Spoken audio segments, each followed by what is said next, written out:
Здравствуйте! Мы находимся на выставке «Говорит Сыктывкар. Хроника городской жизни 60-80-х годов». За моей спиной один из разделов этой выставки, который называется «Волосатики». Так слегка пренебрежительно именовали молодых людей, которые носили удлиненные волосы, покрывающие уши и частично шею на манер группы Beatles. Волосатиков могли не пустить в школу или университет и даже привлечь за нарушение общественного порядка. Несмотря на все это, оригинальная мода и музыка привлекали молодых людей и стали частью их жизни. К началу 60-х годов производство катушечных магнитофонов достигло массовых объемов. В Советском Союзе произошла поистине магнитофонная революция. Многие модели позволяли не только прослушивать, но и перезаписывать музыкальные композиции, что стало увлечением целого поколения.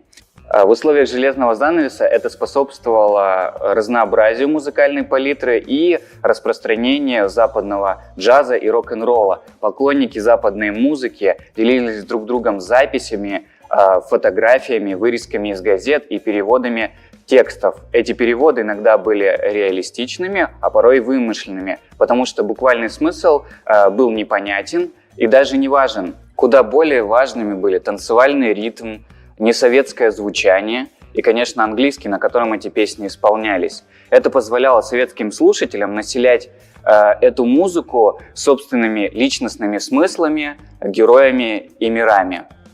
К 60-м годам и 70-м на просторах Советского Союза появляется множество рок-групп при институтах, училищах, школах и так далее.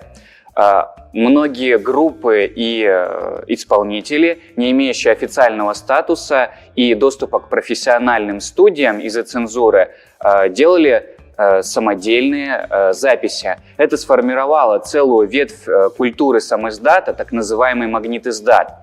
Магнит-издат просуществовал вплоть до 80-х годов.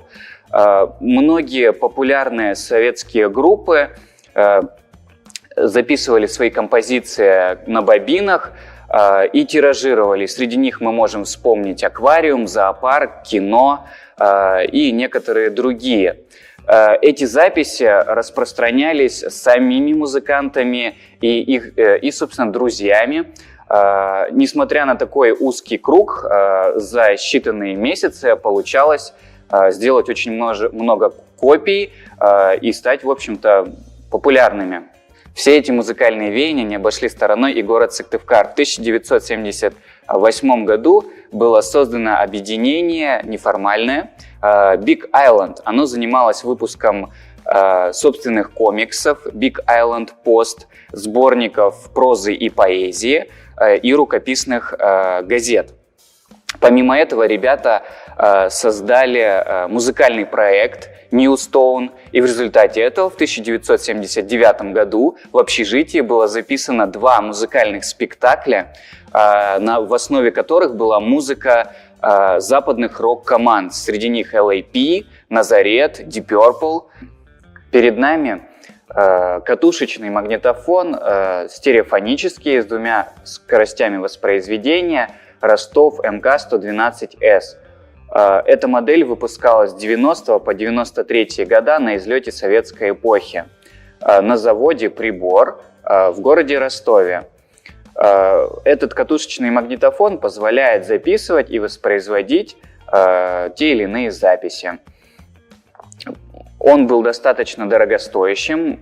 Модели первого класса превышали по стоимости 1000 рублей, и поэтому наиболее популярными были модели 2 и 3 класса советских марок «Маяк», «Юпитер», «Яуза», «Комета» и многие другие.